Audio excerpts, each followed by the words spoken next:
The WAFB Podcast Network is sponsored by Neighbors Federal Credit Union.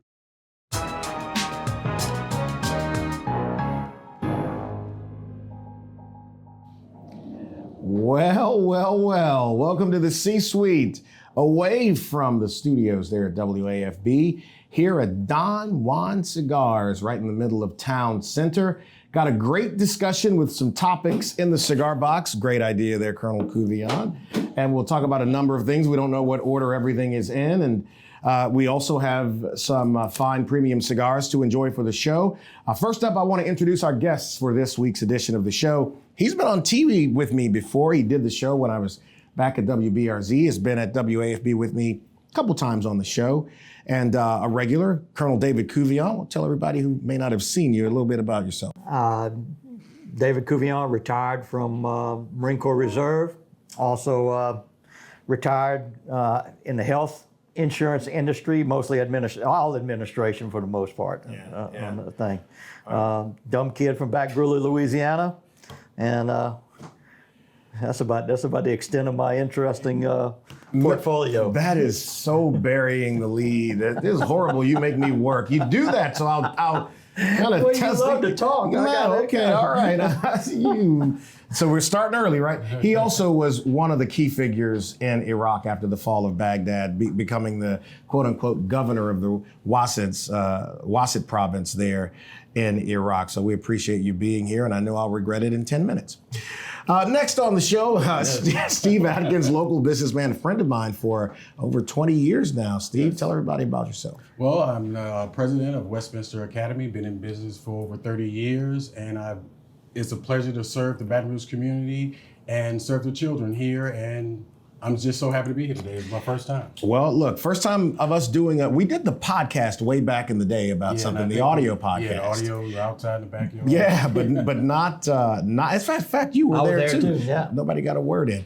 So before we get into the frivolities about what we're going to talk about today, look, as this show airs after the weekend, and going into the weekend last week, we had this tragedy in Washington, D.C., at Reagan International Airport, where this Black Hawk helicopter did collide with a small commercial plane coming out of Wichita, Kansas. And first, we offer our thoughts and prayers and condolences to all of the families of those victims. And really sad thing, Colonel. I mean, you've flown in and out of DCA. What are your thoughts about that? I was really surprised that helicopter was in the area of Reagan National Airport. It's stationed in Fort Belvoir, which is about 5 miles away from the airport. Now, I understand they do training flights up and down the river, but I'm still really surprised that it was in the flight pattern. Yeah. For Reagan National. That's a busy airport. And he was crossing the runway as this plane was on its approach to land. What'd you think when you saw it, man? I saw it early this morning, and I was just taken aback because it's just so hard to believe that all of these maneuvers were going on in that small area, and you have a large commercial plane coming in. It just I was just so taken aback. But the only thing I think about is I'm thankful that we have our personnel, as far as, the ambulance and police officers, that they are out there helping and trying to get all the bodies from the cold water. Which is really sad. No survivors, and I know the families are dealing with that. And so again, just all you can do is pray for those families now. And we were chatting about this before the show started, is that there are probably going to be some changed protocols there as a result undoubtedly, they're going to change it. Anytime that something's happened, particularly in Reagan National, they change protocols and things. You've been inside of those helicopters. What is the maneuverability of a Black Hawk? They're extremely maneuverable. But if you don't see something or something surprises you, I mean, you're vulnerable. You can't. It's not like a fly landing and does the thing. It takes a minute to do that.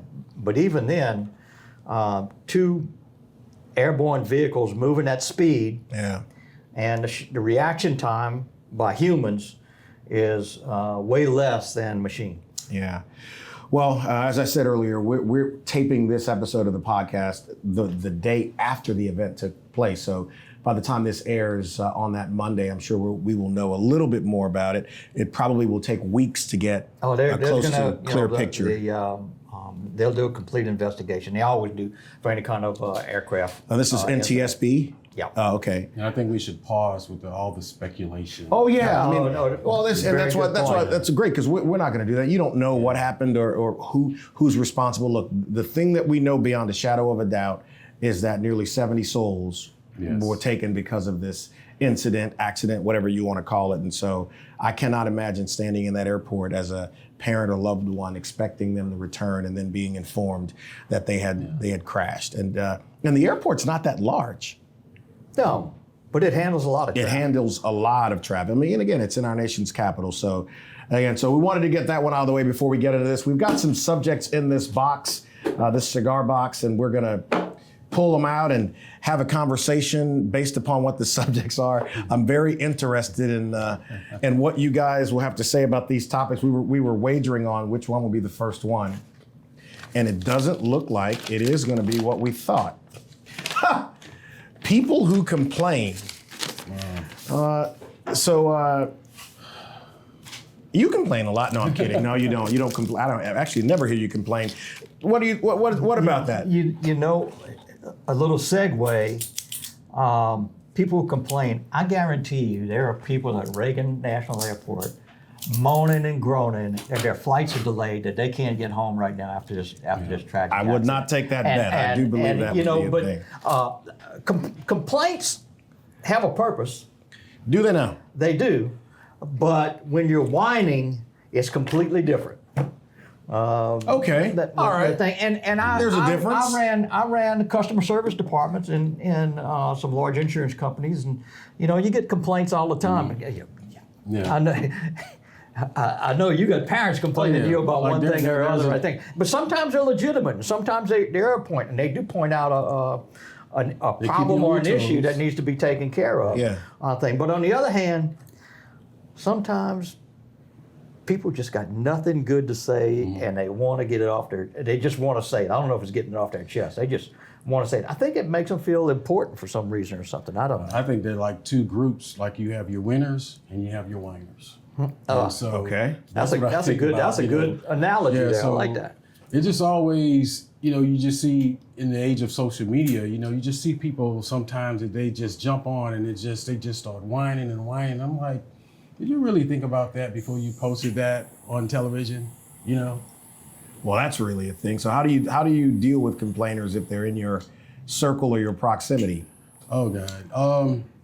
After a while, you'll get to know, I guess, one's character and the type of energy that they bring. And it's kind of like you start distancing yourself at times. You don't really per se want to cut them off, but it's like you kind of like, you don't? Okay. Some people. No, I want to cut them off. Yeah. But you tune them out. Well, what if it's And family? sometimes you tune them out. What if it's family? What's your question? Same thing, huh? It's like, Turn my hearing aid up. well, I mean, but that's the thing. Now people don't just complain to their inner circle. They could run to social media and do it. Yeah. Right? So No, and it's easy in social media because you're not face to face with somebody. Yeah. And you can get away from your personality and do things you normally wouldn't do when you're talking to somebody eye to eye. I think Mike Tyson said that, Everybody's got a plan until somebody punches you in the face. I didn't think, is that what you were going to say? Quote Mike Tyson on? Well, no, he I like that one. It was another quote that he said, basically, like, social media has given everybody this false bravado, whereas, hey, I can say what I want to say, but then when you finally see someone in public, in that fist, I didn't mean that. I was just playing. I was just joking, right? All right. Well, that's interesting. People who complain being the first one. I think when something is broken or not working, focusing on the solution is more effective than focusing on the problem. For instance, he's trying to focus on how to make this lighter work right now. I was going to complain. I don't see an on button for this thing. Well, listen. I left my lighters for dummies in the. Well, you knew I was going to be here. How did you leave that? I should have brought it. All right, let's see. By the way, how good is this? Right? To sit in here and you couldn't figure it out. I'm sorry. I'll bring a remedial lighter next time. Smoking? Oh, this is interesting. Best foods. Oh, Is that a brand? I don't care. There's a brand named Best Food. So Well, that's not what I was talking about. But, I know that's not what you're talking about. but best food. steak guys, man. Like, Well, you know I know, but All three of us are steak some guys. of the people watching this don't know you, Steve. So they don't. A nice. boy. But you know, it's like asking a question. If you only had one thing to eat for the rest of your life, what would you eat? And so me, best foods, I'm going to tell you, I love a plate of spaghetti and meatballs. Is that right? I really enjoy that. Now, I enjoy all kinds of food. I mean, the good Lord made us so we eat 3 times a day, and I take advantage of that. Notice? No, but I enjoy a good plate of spaghetti, but God, you know, different times of the year, crawfish is coming up, yeah. good shrimp étouffée. For me, it'd have to be a bone-in fillet, medium rare, some nice spinach, and a loaded baked potato. Cream spinach. Bone-in ribeye, Pittsburgh style, medium rare. Yeah. Yeah, with nothing but a salad and a big old hefty cab. Yeah. Now, what kind of food would you eat? You know, sitting around the house, you're not feeling like cooking anything or anything, but you got to throw something together, or you just want something to fill your belly, Like a snack? not necessarily a snack, but you want to eat something to satisfy your meal for that time or whatever. But I'm going to tell you what, a peanut butter and jelly sandwich to me is, just over the top. Yeah. I could go for that almost really any snack. time. Huh? I don't really snack. You don't? Man, unfortunately, I do. Yeah. And I try not to. I mean, every now and again, but it's not a part of the routine. It seems like I'm always in motion. I would agree with that. Yeah, like, you are. Yeah, it's like always something happening. We've known each other a long time. A bowl of fruit. So, I berries, raspberries, blueberries, all that stuff. No, that would not go well for the old digestive system. Oh, really? No. I thought fruit was supposed to be good for the digestive system. Really? As long as Maybe it- not at bedtime. Oh, well. And that ice Well, that's cream, that though. sugar. You got an intolerance on your sugar? It doesn't work. I guess it's different things for different people. Well, In terms that is true. okay, here's the thing. What is a food? If you were talking to someone without naming restaurants because they hadn't paid for that yet, but without naming restaurants, if someone was coming to Baton Rouge to have a meal, right? They wanted to eat something here. What would you tell them to eat? Oh, God. From Louisiana, from outside of Louisiana, because that's Louisiana. two- Absolutely. From Louisiana. Coming to Baton Rouge, something Louisiana where No. People from Louisiana, from outside of No, Louisiana. I'm sorry. Someone from outside of From Louisiana. outside of Louisiana. Yeah. I really lean into a trout almondine or a redfish dish of some type. yeah. Okay. I was going to say the redfish Beausoleil, even though I had to throw that name in there. But You see what he did right there? but He'll back short. Put a back short. yeah. You have to edit that one. Well, no, we're not. We don't do that around here. But that is pretty good, It's funny because for me, there's a place that's a steakhouse that serves the best piece of fish in Baton Rouge. I'll tell you later. What kind of fish?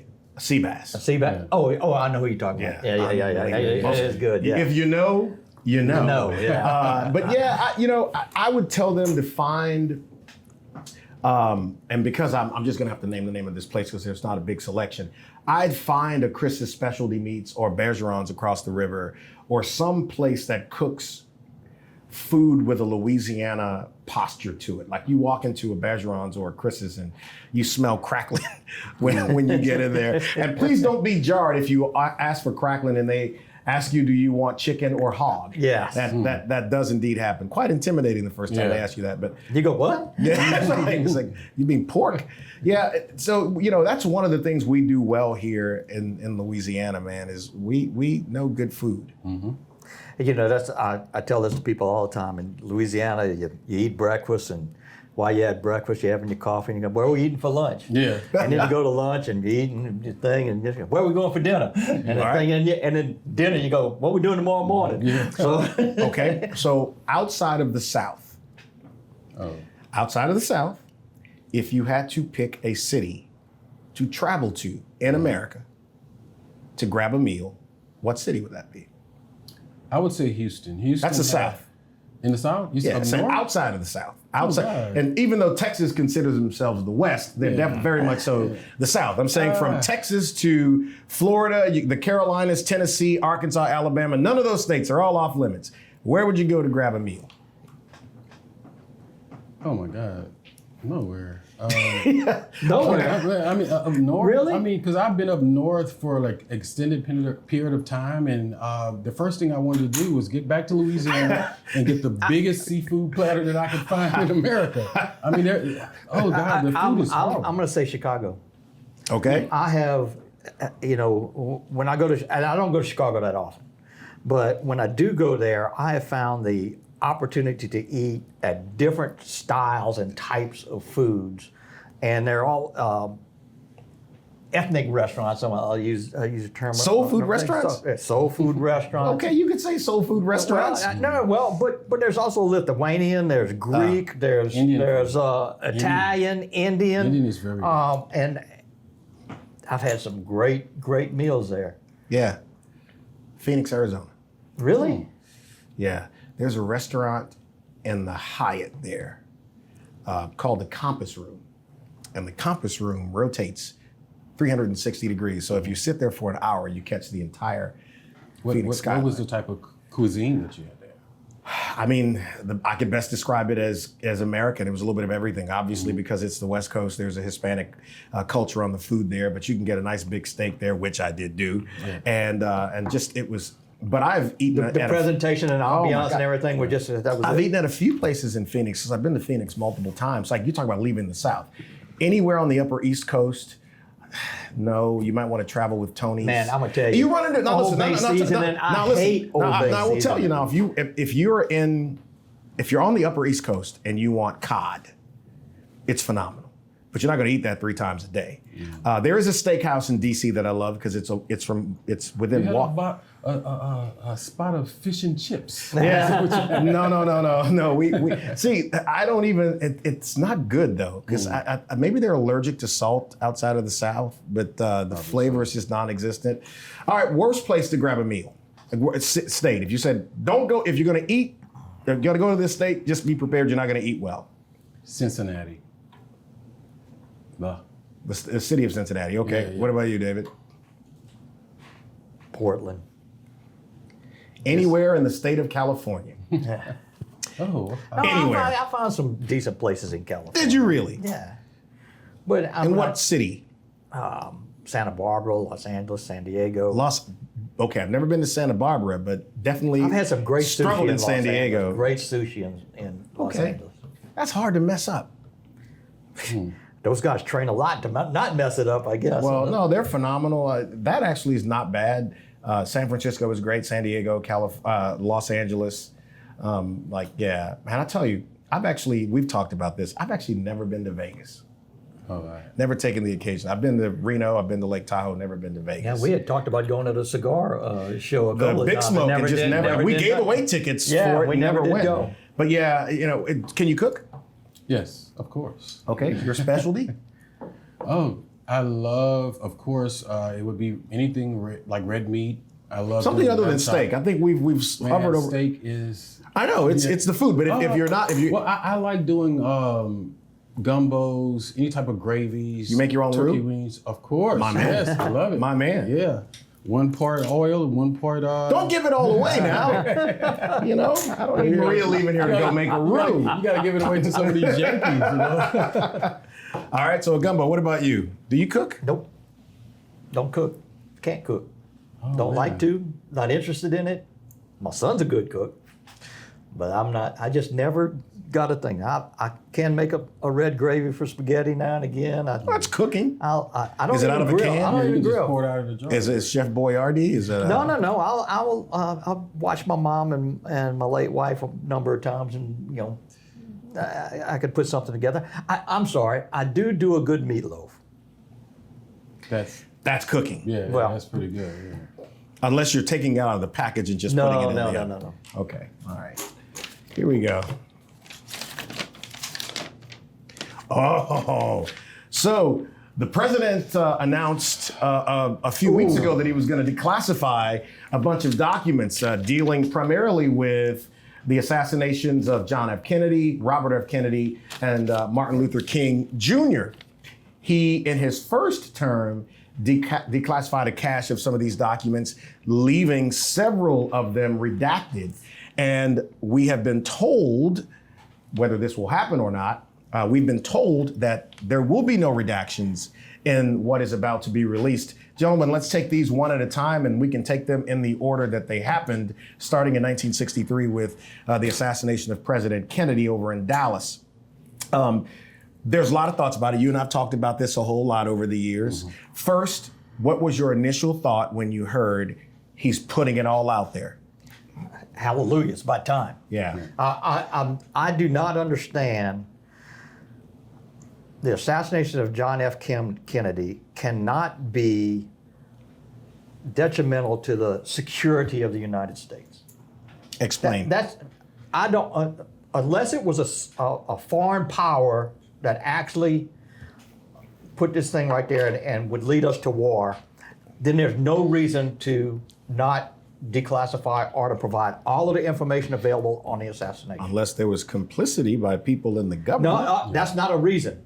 Then those people should. I'm not saying it's a reason. I'm saying that's their excuse. That's an excuse. Yeah. And that is not an excuse, because government should be transparent about what happens to its leaders. And if other people are complicit in it and may or may not be criminally involved, if they are criminally involved, they should be prosecuted. Well, we've learned. And as a matter of fact, there may be a few people still left from that. Yeah. And as far as I'm concerned, there is no statute of limitations on that. They should still be. Well, look, you learned over time there was a jacket on Oswald, that he did have a handler, that they knew he was in Mexico, and they, knew.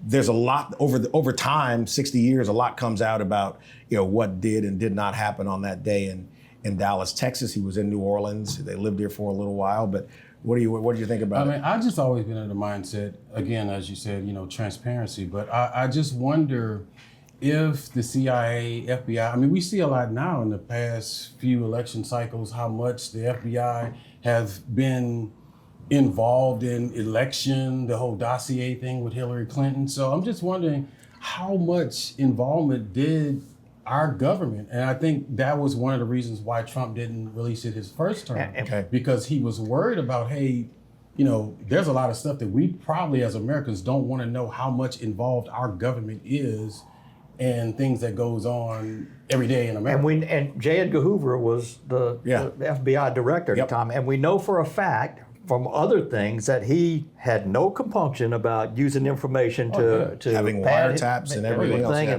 and which will translate into the next couple too. But so he hiding things maybe to use as leverage. I don't know.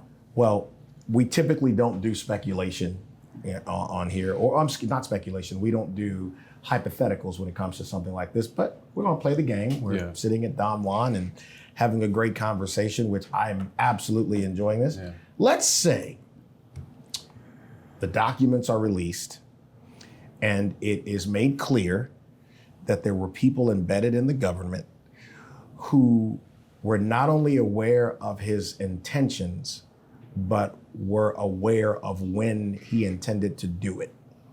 Like, you get names, that they because I have read things about there being potentially a test run of this in Chicago and then another one somewhere in Florida.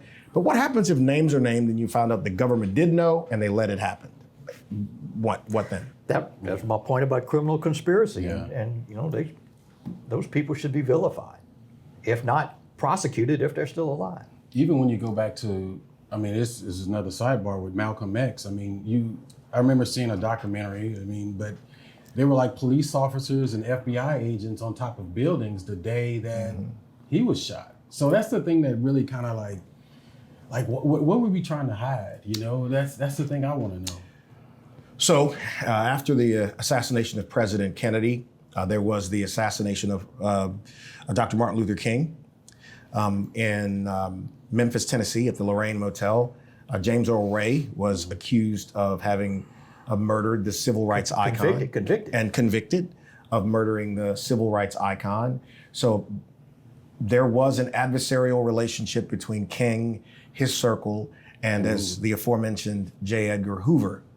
We know about wiretaps. We know about people that were embedded in King's circle to feed information back to the government. The FBI had agents in proximity of where the assassination took place.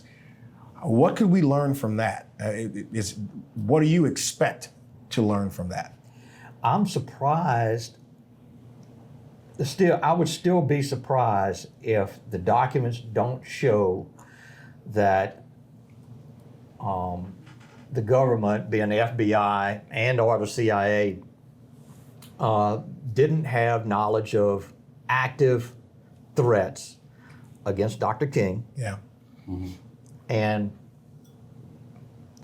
just monitoring and not actively doing anything to forestall or stop. The great thing about being a human is that, you know, we can learn pattern recognition. If you notice, even starting with Kennedy, then now again we're with King, the CIA, the FBI. Why are they constantly? Well, you look at the state right police there. and the local police as well. I mean,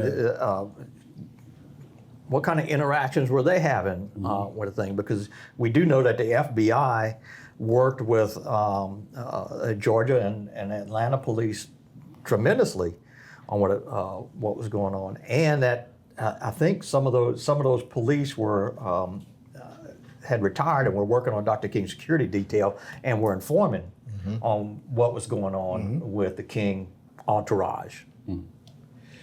That one, depending on how that one goes, it probably of the three will stir the most controversy because of the racial component.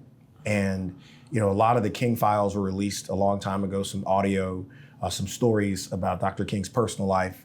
But there were a lot of people who were upset that all that stuff was released, but the entirety of documents being stored weren't released with it to prove whether or not, again, there was some complicity on the part of the government, or if indeed Ray, who has always maintained that, well, he's began to maintain that he was not the shooter. Correct. And so what did they know about that? What evidence was there about that? And again, I really would like to see the on all three of the things, the extent of the investigation, what was investigated, and more importantly, what was not. What was not followed up on. What was not, what when you read something, you go, you know, why didn't, you know, there's a question there. What's the answer to that question? Or at least an explanation for that question. You know, before we get to the last one, to that point, next week's podcast will feature an interview with a retired detective, Tom Lang, who is a retired Marine, who was one of the lead investigators in the O.J. Simpson murder trial. And Netflix has brought this back to the forefront of pop culture with this 4-part, I believe, documentary that started airing last week as this show airs.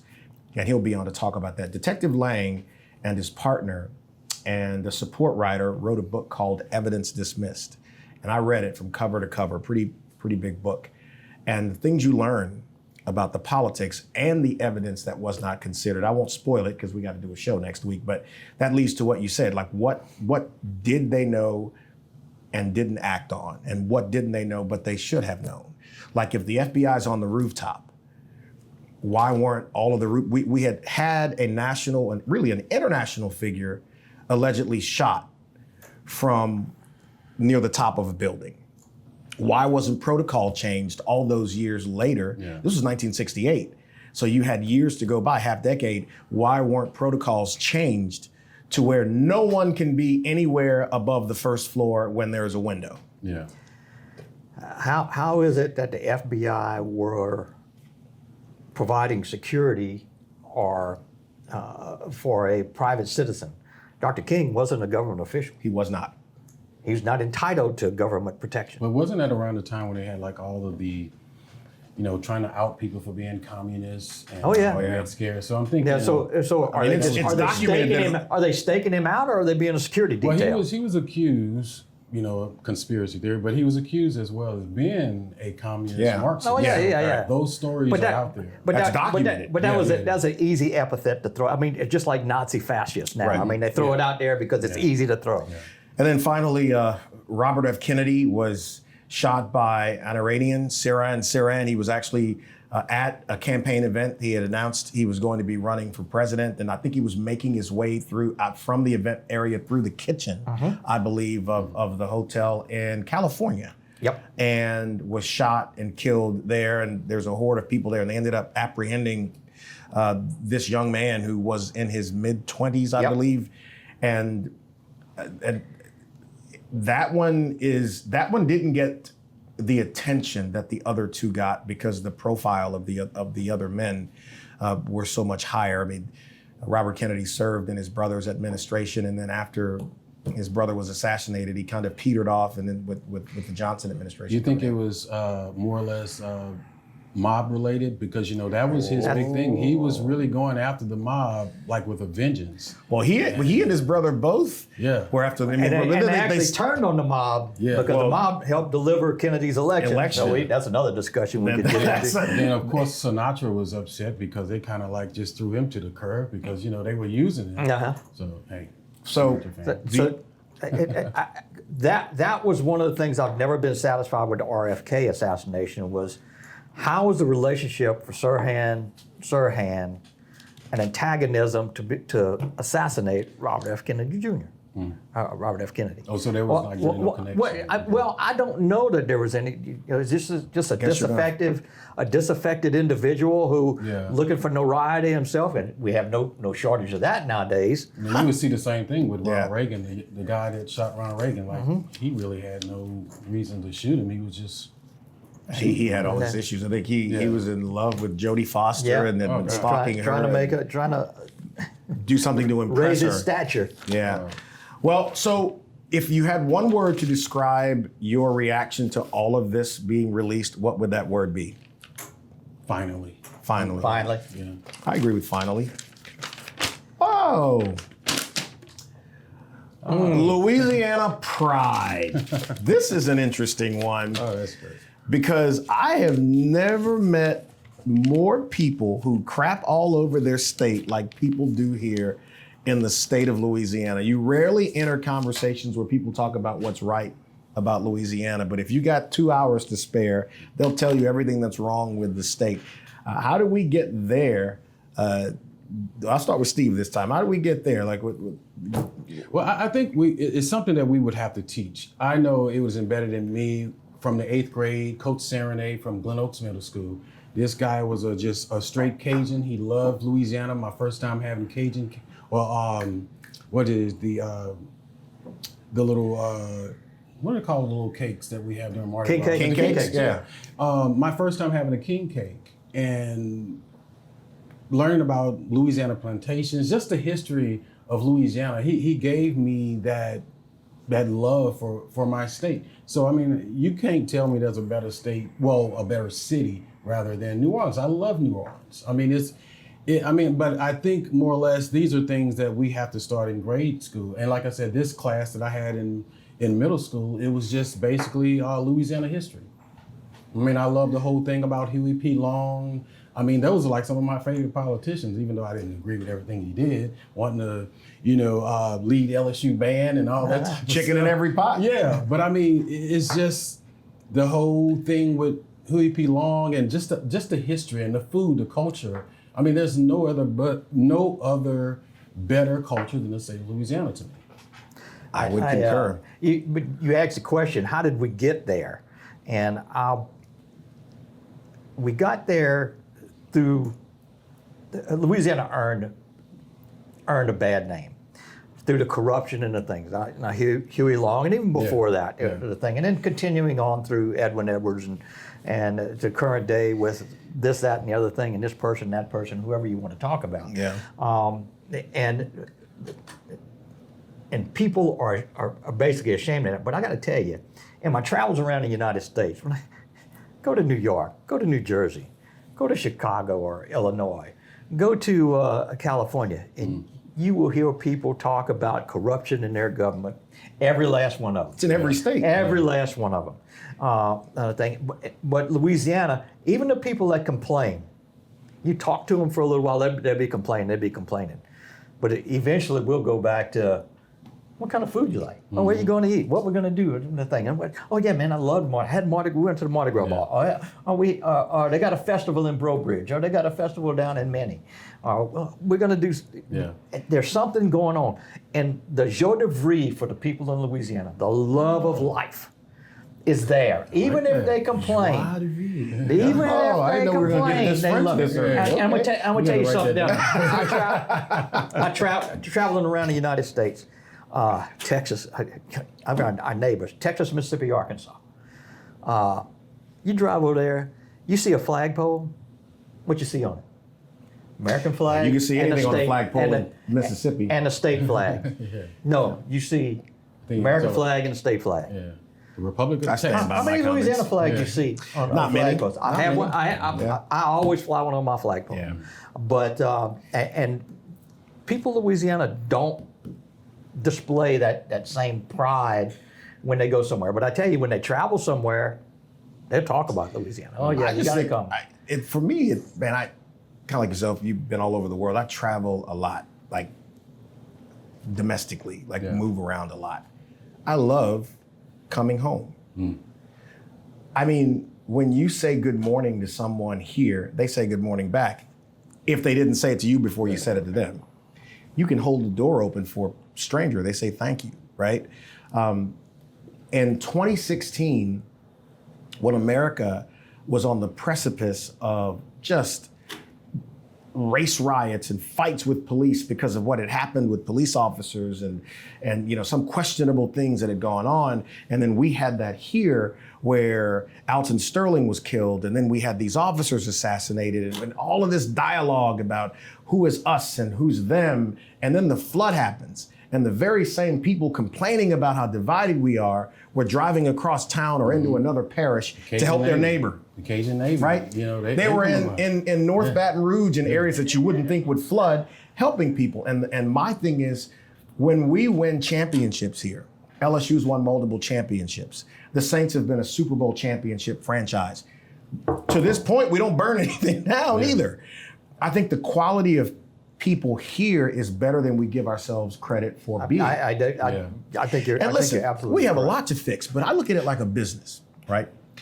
If this were a company that was about to announce an IPO, they were going to go public, and you say, with the right management and the right game plan, that could be something big. We have a small population, less than 5 million people. We've got huge areas of our state that are open for development. We've got the Mississippi River running right down this joker, and we're on the Gulf of I guess now the Gulf of America. And there's so many opportunities here. I just wish people would stop for a moment and say, okay, when my daughter graduated from LSU, she went to another state, did an internship, and was not that high on Louisiana, and it took 6 months. And all she wanted to do was talk about home. Yeah. And where she was, said, Dad, there's no culture here. Every 1 hour drive in Louisiana is a different culture. Yeah. Whether we go an hour east of here to New Orleans or an hour west of here to Lafayette, you're going to find different cultures. So I think we have more to be proud of. And I agree with you. And traffic, we complain about traffic in Baton Rouge. Go try that 5 freeway in Los Angeles, California, or drive through Houston or Atlanta. Go to Atlanta. Yeah. Man. That's a good one. Have more pride. Oh boy, is that the last one? That's the last one in there. So we were afraid that was going to be the first one. Trump. Hadn't he been discussed enough elsewhere? Yeah. He is the most famous person in the world. Right now. I bet you deep in the heart of China, people know who Trump is. People in Borneo know who Trump is. Yeah. The man has made a name for himself. I actually have never thought for the longest time. I believe the most famous American was Michael Jordan, because of how across all these cultures he's become more than just a basketball player. He's become an image of something. He's synonymous with great. When people say you want not the best, you're the Michael Jordan of something. Like I've never thought about that. Well, I'm thinking at this particular point. But you're right. That's what I'm saying. But like, do you agree with that? I don't think I disagree with that. That he might be the most known. I guess you most could say known. Maybe not most popular. Most known. He might American. be the most known I would American. say polarizing as well. He's very Oh, polarized. absolutely. So, I'm not saying everybody agrees with him, but they know who he is. Yeah. I mean, you look at just after this election, how a lot of the hostages that were like, right before he took office, they were released. It's almost Reagan-esque. Yeah, it's almost the same thing. Back when Reagan was coming in. So And the Iranian hostages were released, under Jimmy Carter's, at the last few hours of his administration. Why is he so polarizing? I guess because he speaks his mind, and I think that's why he resonated with so many Americans, because he's not afraid to say what your dad would say. Your dad is say, "Hey, boy, look, you need to do this and to get your life together." Well, there's some things he says you might say. We need to say that out loud. Oh, I agree. He thinks he's right on everything, He does. and he's not afraid to say it. Nope. Well, people have to understand, for 40 years, he has been one of the wealthiest people in the country. And here's the thing. When I won't name names. When people are the lead on a major company, they rarely hear the word no. And most of the people who encounter them want them to like them, so they tell them what they want to hear. Yep. And you start to believe that everyone should approach you that way because you have been conditioned all of your life. This is the most President Trump has interacted with the public. Donald Trump has, because you think about it, as a developer, as a promoter, he wasn't walking the streets of average American cities. All of the power people knew him and tried to get next on to him. both sides of the aisle. Both sides, because they wanted that check from him. Absolutely, no question. But he has become a lightning rod for so many things. And the discouraging thing for me about this is when the topic comes up, people lose their mind and they can't have a dialogue about it without just giving yourself darn near a heart attack. But he's become a lightning rod for so many things, and it is the most fascinating political thing that I have ever seen. I think in the last century, there has not been a president that has been as much of a lightning rod as he has been. I would agree with that. Maybe Roosevelt, Franklin Roosevelt at some point was a pretty much lightning rod, but World War II put the quietus on that one. But then the proliferation of information wasn't as wide. No. I mean, if you didn't read the newspaper or in Roosevelt's case, catch radio interviews, you didn't really know. You had big gaps in between when the news was reported. And it's funny you say that because, like, I never really sat down and thought about that. Like, what other president, he could say, hey, look, this is a black lighter, and everybody just goes bonkers on social media. Like, I don't ever remember, I guess, like you said, in the past few years, the past few presidencies, that people do that. And like you said, again, it might just be because of social media. We have the 24-hour news cycle, but what is it that just whatever he says, it just coined the term Trump derangement syndrome. So it's like all of a sudden people just lose their mind. But here's the thing, man. In America, there are liberal and conservative viewpoints. And it's the right of the people to choose their own ideology, right? We don't have the right to tell other people what to think or demand that they agree with us. The concerning thing for me, though, is regardless of your viewpoint, when you are elected, the spirit of elected politics is to try to find the best possible solution without giving away all of your ideology to the other side, but making certain that at least the people you represent who elected you got something, regardless of which side of that on. You can turn that either way and you can't mess it up. Yeah. But we become paralyzed now in the debate, right? I agree. And with social media and the way things go, I wonder will we ever turn that back? Normally what it takes to turn something like that back is catastrophe, and I'm not praying that on my country. But what does it take to walk that back? I don't know. I think we've become so fixated on getting our views and being perfect rather than the common good. I mean, like you said, it's okay to compromise and say, hey, we don't have to always agree do it your way. Yeah, we don't have to always agree. But I mean, I think we're confusing with, okay, it got to be my way. My way is the best way. Which, if you don't think like I do, you're wrong and you're evil. Yeah. And why is that so? Do you think? Remember, so maybe the last presidential period where the sides would disagree vehemently, but then end up in dialogue where they'd go have a beer afterwards was probably the Reagan administration. Tip O'Neill And Ronald Reagan, the way they got along. And it remained a little bit in Bush 41's one term between 88 and 92. And we started to climb down the slope in the Clinton 2 terms. He and, at the time, Speaker Gingrich had a cordial relationship, but by the time we got to, and this is where I believe some of this started, by the time we got to the end of the Clinton administration and cable news was really starting to come on, and then the salacious nature of the news out of Washington started to be talked about at 6 o'clock in the day, I think we kind of opened something that we haven't been able to close. Am I wrong? Would you say that it kind of started changing when we went away from the news and we started doing like these opinions? We bring these guys in to give their opinion and commentary. The Lewinsky scandal.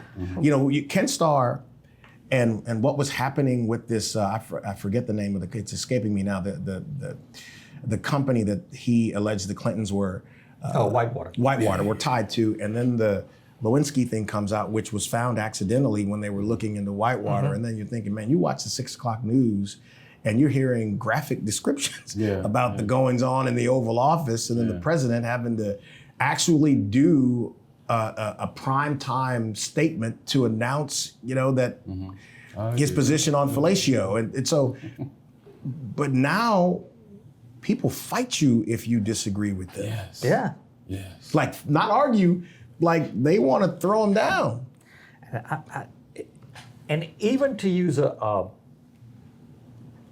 to describe something, I was on Reddit this morning, and there was something about Is Brittany in there? There was something. Okay, good. There was something about a conservative organization, and the person wrote on it, this fascist-minded, and it was just a conservative organization that believed in conservative principles, and this person had to describe them as fascist. Yeah. I'm going, just because they think something different, why not try to convince them that your way is right instead of vilifying them right off the bat? I want to turn this back to Trump because we started, it was Trump. We went down a little rabbit hole right here.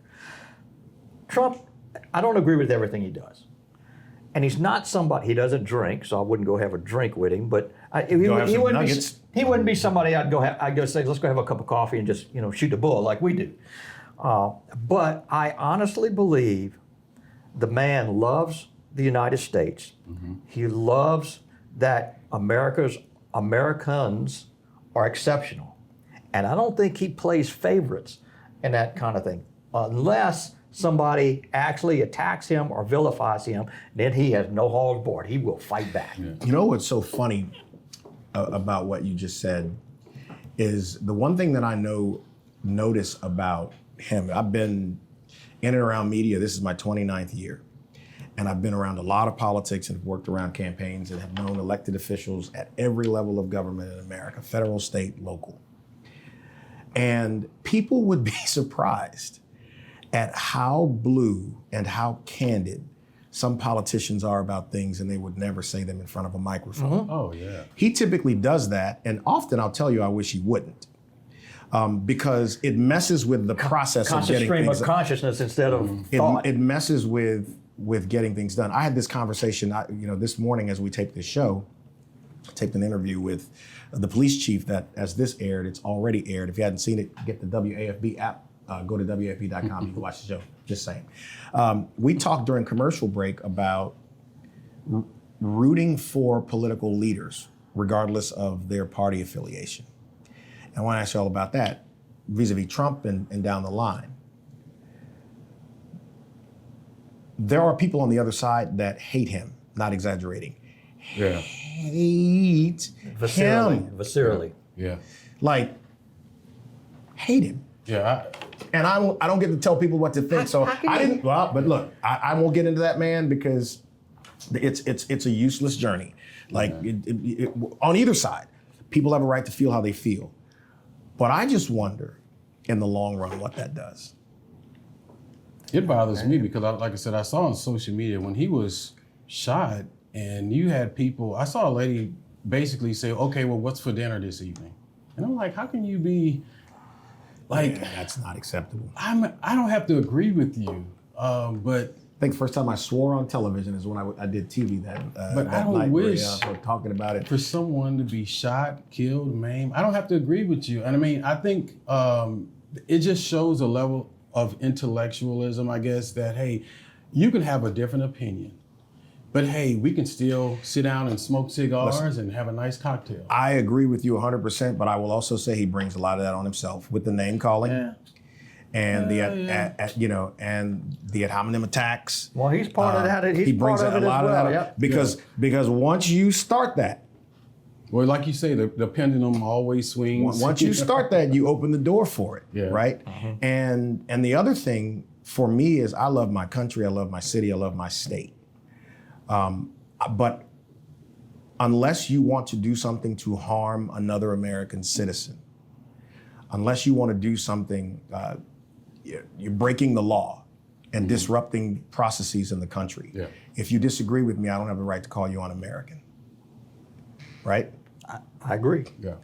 And I think also, and that happens, I think also being pro-police, pro-military doesn't make you a villain either. Yeah.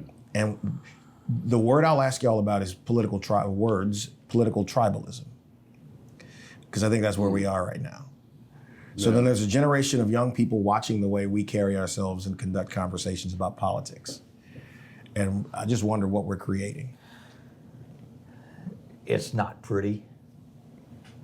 There will, he mentioned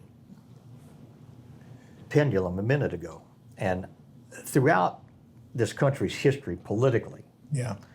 there has been a pendulum, and it has swung one side to the other, to far left, far right. Right. And the parts in the middle are shorter than the parts on the end on a thing. But it does go to the middle, and Well, it does swing. as a point of fact, the middle elects national figures. Correct. Because if President Obama came in his first term, and America wanted something extremely different, and I don't just mean different in terms of his ethnicity. They wanted a different style. His style of politics was extremely different than the politics that preceded him. Mm-hmm. And he got 4 years, and then America wanted something different than him. And then you ended up with a President Trump presidency. But quickly in 4 years, Vice President Biden became President Biden because the country wanted something different. So we just saw this again last year. Mm-hmm. But you notice, I said style, not policy. There's a little, but a lot of it was style. But people don't talk about policy. No, they don't. Unless they're just against it. Yeah. They don't have a discussion why they're against it or what it does, how it does. It's just immediately when President Trump did the cutting off the government grants on the thing. He scared the hell out of a bunch of people. It wasn't 20 minutes later before the Democrats, Schumer was up and I think saying this, and this is going to do all of these bad things. And wait a minute, in 20 minutes you couldn't even read what was all the things. But immediately, it was sloppily done. We talked about that. Well, this I morning. agree too. It was sloppily done. And they walked it back. Now I believe it's going to come back again in some form, but the way that it was constructed and put out there, it was sloppily done. And I think that's probably why he didn't even criticize the judge. They just rescinded it. Yeah, to me, it's mostly people emoting, like you said. Emoting. The whole thing about the Project 2025. And it's like that document is like what, almost 1,000 pages, and most people haven't even read it, but all of a sudden people are losing their mind. Like, you didn't, like, I used to congratulate my oldest daughter for reading Harry Potter. I'm like, is something wrong with you? Like, she would just and I would just go and buy the next book, and it's like, but most people don't read like that. No. So it's like, how do you take a small blurb, If it doesn't come on that TikTok or that reel or whatever, that's what most quick. people Are get you their on? history You're not from. on TikTok, are you? No, don't even have it on my phone. For the love of God, I never want to ever see that. No, I'm not. I find out you're doing the But TikTok that's where dance, most people I'm get moving. their history from. Like, they get their history from social media. The young lady in the back, Dean, is nodding. That's where they get their history from. It's something having a millennial on the team. You learn things. It's like, it's Joseph. How long are we on this thing? How many minutes in? 57. 57 minutes. Look, can we do a celebratory bourbon in here, Joseph? Yeah. Yeah, tell Brittany. hell Tell yeah. Brittany 3. We're gonna clink glasses as we wrap this up. Just 3 of them. She's gonna hate me for asking for it, Brittany. So listen, let's end on a high note, because I think this is the record, Joe. This is the longest one, right? I believe so. Yeah. So close to it. So, before we wrap up, let's talk. I love doing this because this show airs the first Monday of February. So we are now a month into this year. What are your goals for this year? Like the things you want to accomplish? And what do you want to be better at in 2025? With myself, I would say I want to grow my business. I'm looking for great things this year with the city of Baton Rouge, also the state and the federal government. I mean, I just want to be able to have an atmosphere where as my business can grow, and we all have room for for improvement as a person. My favorite word is gratitude. Yes. I mean, so it's like, that is where I want to be. That is my focus for the rest of the year. Man, I believe in that, what I call the gratitude sandwich. Yeah. You wake up grateful with gratitude, thinking about things that you're grateful for every morning. Eyes open up, feet hit the floor. Yeah. 4 a.m. in the morning, I'm thinking about what I'm thankful for, and people, places, things. And then when my head hits the pillow, what am I thankful for? Sometimes that list is a little short at night. But I love the gratitude sandwich. What about you, Couv?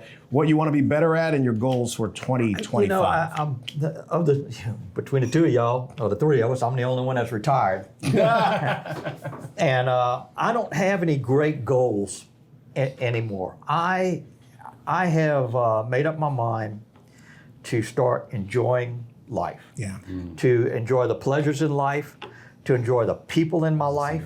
I belong to a lot of organizations. Yes, you do. And I put time into those things, and I hope that I can continue to be effective for those organizations, that they can achieve their goals. So I guess my goal is to help other people, other organizations achieve their goals. There are a lot of things that I feel I am heartfelt about, and I'm always interested in helping my community, my state, my country, the people that I know if they need assistance.